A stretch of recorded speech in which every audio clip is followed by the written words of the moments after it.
नमस्कार किसान साथियों, जैविक के प्रहरी में आपका स्वागत है।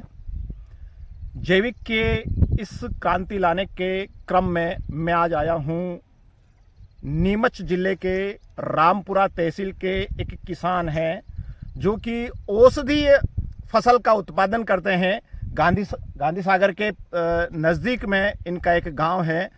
तो आइए हम चर्चा करते हैं समय न गंवाते हुए, और हम इनसे पूरे औषधि फसल के चक्र के बारे में, कितना उत्पादन होता है, बीज किस समय बोना चाहिए, उसकी हम डिटेल जानकारी लेंगे।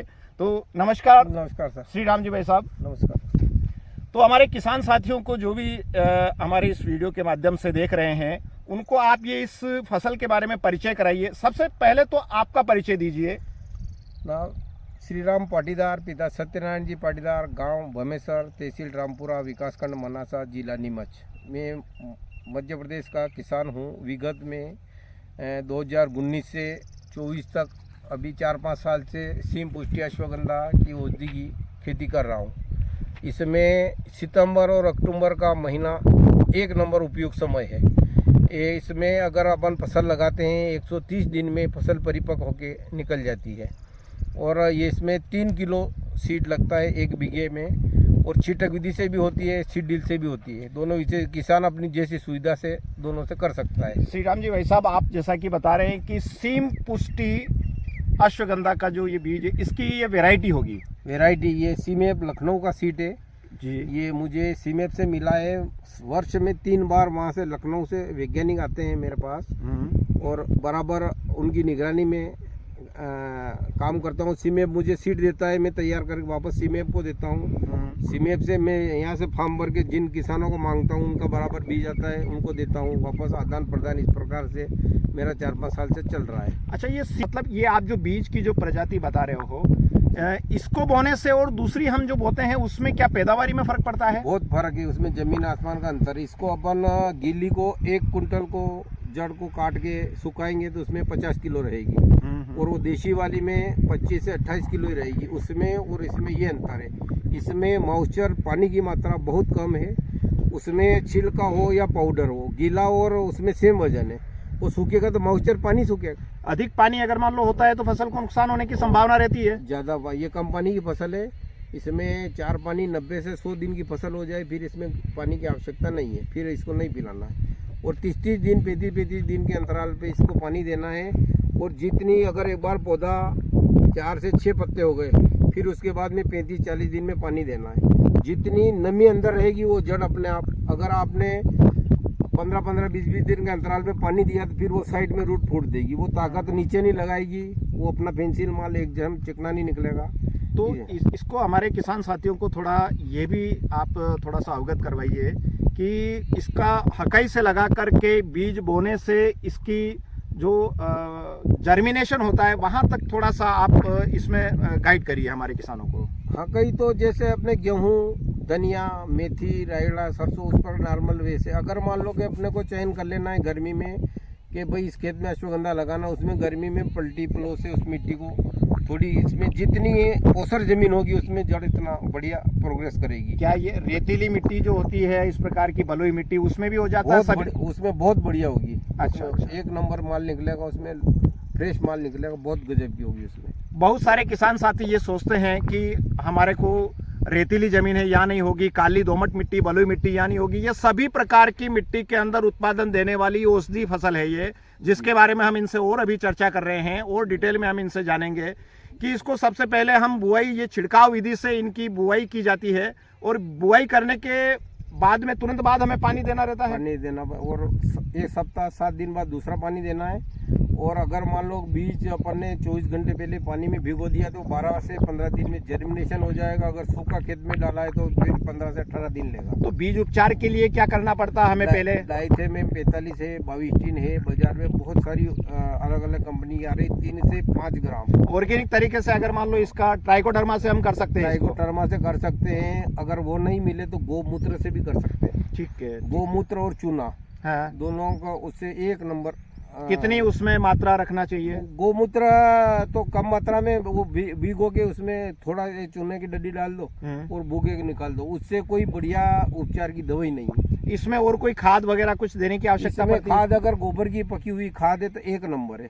और यदि इसमें अगर मान लो कि अपन इसमें तेल की फसल बोते हैं, जैसे मूंगफली बोते हैं, रायडा सरसों बोते हैं, सोयाबीन बोते हैं, फिर इसमें सल्फर की कमी पड़ जाती है। तो जिस समय अपन खेत तैयार करते हैं वो दानेदार सल्फर इसमें खेत में जमीन में डालना, तो वो जड़ उसके पड़ोस में जाएगी तो उसका प्रयोग कर लेगी। हाँ, तो उसमें इस प्रकार से जितनी भी अगर आपको ये नहीं है, अगर रासायनिक खाद डालना है तो वो भी पहले डालना, जिस समय जमीन तैयार करो उस समय, क्योंकि वो सारी चीज़ जड़ के टच में आएगा तो प्रयोग हो जाएगा। बहुत सारे किसान ऊपर से खाद देते हैं, वो पैसा व्यर्थ डालना, उसमें ऊपर में उसका खाद का कोई असर नहीं है, इसलिए पहले ही देना खाद। दूसरा पानी कब देना चाहिए? 7 दिन के बाद में एक बार दे दिया? बस वो जब जर्मिनेशन हो गया, और अगर उस समय टेम्परेचर 35-40 है, राजस्थान में बहुत अधिक रहता है टेम्परेचर, उस परिस्थिति में 2 से 4 पत्ते होने तक अपने को ध्यान लगाना है। उस परिस्थिति में अगर टेम्परेचर हाई है तो एक पानी और देना पड़ेगा। अगर एक पानी और उसमें 4 पत्ते हो गए, फिर टेंशन फ्री आपकी फसल, ये जंगली फसल है, पौधा है, इसमें फिर आवश्यकता नहीं है। वो जब जड़ नमी में चली जाएगी फिर ये पौधा खत्म नहीं होगा। किसान साथियों, जहां पानी की कमी है वहां पर इस फसल का उत्पादन किया जा सकता है, उसको बोई जा सकती है। मतलब कहने का, जैसे कि पाटीदार साहब अभी बता रहे हैं कि जर्मिनेशन होने के बाद आपको बहुत अधिक चिंता करने की आवश्यकता नहीं है। एक आध बार पानी मिल जाए तो अच्छी बात है, उसका उत्पादन अच्छा होगा, और यदि नहीं भी मिलता है तो 2 से 3 पानी के अंदर आपकी ये फसल परिपक्व हो जाएगी, हार्वेस्टिंग की स्थिति पर आ जाएगी। इसकी हार्वेस्टिंग कितने दिनों में होती है? 130 से 135 दिन में। 130 से 135 दिनों में हार्वेस्टिंग होने वाली ये फसल है। खेत में गए, खेत में इस प्रकार से इसको तोड़ना बीच में से, ये इसमें पाउडर बनना शुरू हो गया तो ऐसी कट करके आवाज आ जाएगी।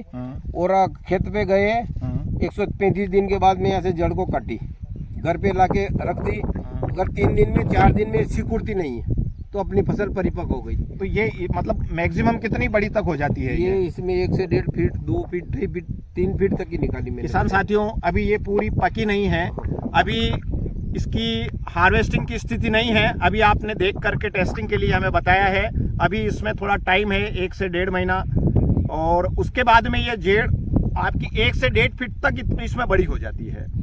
तो इसमें क्या मतलब, जैसे कि इसका भाव रहता है और क्या पैदावारी रहती है, उसके बारे में भी थोड़े हमारे किसान साथियों को बताइए। ये इसमें जो नीचे का पतला तार है वो 12 से 18,000 रुपये प्रति कुंटल बिकता है। इसमें हार्वेस्टिंग करने पे अगर टुकड़ी होती है वो 22 से 30,000 बिकती है। और जो मेन माल, पेंसिल माल, ये 35 से 38,000, 40,000, 42,000, 45,000 क्वालिटी पर बिकता है। उसमें जितना पाउडर है उस हिसाब से क्वालिटी से बिकता है। ये मतलब 30-35,000 से अधिक ही बाजार मिलता है। और 1 बीघे का 4.5 से 5 कुंटल उत्पादन होता है इसका, सूखे माल का 4.5 से 5 कुंटल। और इस प्रकार की अगर मिट्टी है, अब जैसे तालाब की मिट्टी डाली, इसमें तो 7 से 8 कुंटल तक अधिक पैदावार देने वाली फसल है ये। जितनी इसमें गोबर की खाद वगैरह है तो बहुत अच्छी। इसमें गाय, भैंस, भेड़, बकरी, रोजड़ा, सुअर, किसी जानवर का इसमें अटैक नहीं है। किसान साथियों, इसकी पैदावारी जो होती है उसमें ये जड़ होती है। ये जड़ मुख्य रूप से ये जड़ है, वही हमारा प्रोडक्शन है। और इसमें आपने अभी बताया है कि 3 तरह की इसमें रेट मिलती है। बहुत पतली होती है, उसकी थोड़ी कम रेट होती है, यानी कि कम से कम रेट इसकी 15,000 तक होती है।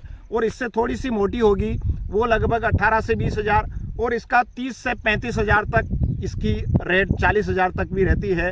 ये मंडी भाव के हिसाब से रेट थोड़ी कम ज़्यादा होती रहती है। और इसके अलावा इसमें जो पत्तियां होती है, इस पत्तियों का और ये फूल जो आते हैं, इसके बारे में भी थोड़ा बताइए, क्या ये भी बिकती है? इसकी अगर छोटा किसान है, इसकी पत्ती तोड़ के सुखा के अगर थैली में, तो 300 रुपये किलो पत्ती बिकती। 300 रुपये से 400 रुपये किलो तक ये पत्ती भी। इसमें 2 पत्ते सब्जी बना रहे उसमें डाल। अच्छा अच्छा अच्छा। इसमें आपको औषधीय गुणों से भरपूर ये फसल है। ये पत्ता उसमें सब्जी में डाल दो, सब्जी का स्वाद भी बढ़ाएगा और स्वास्थ्य के लिए भी, स्वास्थ्य के लिए भी बहुत अच्छा जी। अगर छोटा किसान है तो ये भी बिकते हैं। और ये डंठल भी बिकता है, बीज भी बिकता है, इसमें कोई वेस्टेज चीज नहीं है। इसके अंदर इसका भूसा भी बिकता है, मतलब इसके अंदर कोई, इस औषधि पौधे के अंदर कोई वेस्ट चीज है ही नहीं। तो इसके बारे में आज बहुत सारे किसान साथी हैं जो ये सोच रहे हैं कि खेती घाटे का सौदा होती है, इसमें कुछ नहीं होता है। ऐसे किसान साथियों को आप क्या संदेश देना चाहेंगे? नहीं, ये करना चाहिए, भले छोटे छोटे पैमाने पर करो, बीघा आधा बीघा अपने पर ये औषधि फसल लगाना, इसकी बहुत डिमांड है, अपन से पूर्ति नहीं हो रही है। लगभग 1 बीघे में कितना उत्पादन मतलब किसान को खर्चा निकालने के बाद में? 1 बीघा में 1,60,000 70,000 की फसल बनती है। इसमें 24-25 हजार रुपये में खाद बीज हकई, वो उसके बाद में शुद्ध मुनाफा 1,35,000 40,000। अच्छी फसल होगी तो 1,60,000 2 लाख की तक पैदावार देने वाली फसल है। किसान साथियों, सारा खर्च निकालने के बाद 135 दिन से 140 दिन के दरमियान 1,35,000 से 40,000 तक का मुनाफा इसमें हो सकता है। थोड़ा मौसम के हिसाब से और मंडी के भाव के हिसाब से और थोड़ा कम ज्यादा हो सकता है। इसमें बीमारी वगैरह क्या आती है? बीमारी में सिर्फ हरा कीट आता है, इसमें महू। उससे पहले इस फसल में जैसे एंड्राई फोन बता देता है कि भाई मौसम बिगड़ना, टेम्परेचर, उससे पहले इसमें नीम ऑयल स्प्रे कर दो।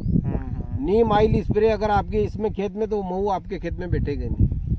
हाँ, नीम ऑयल के अलावा और किसी भी प्रकार के स्प्रे की इसमें जरूरत ही नहीं है, आवश्यकता नहीं है। इसमें ना बहुत अधिक खाद की आवश्यकता है, ना कोई आपको इसमें कीट के लिए आपको स्प्रे की आवश्यकता है। यदि अगर मान लो छोटा मोटा अगर मान लो आपको लगता है कि इसमें कोई कीट की या इसकी संभावना है, नहीं भी है, तो भी आपको नीम ऑयल मतलब कितने दिन बाद देना चाहिए? वो करीब 1.5 से 2 महीने की फसल हो जाए और नीम ऑयल का स्प्रे कर दो, उसका कोई साइड इफेक्ट भी नहीं है।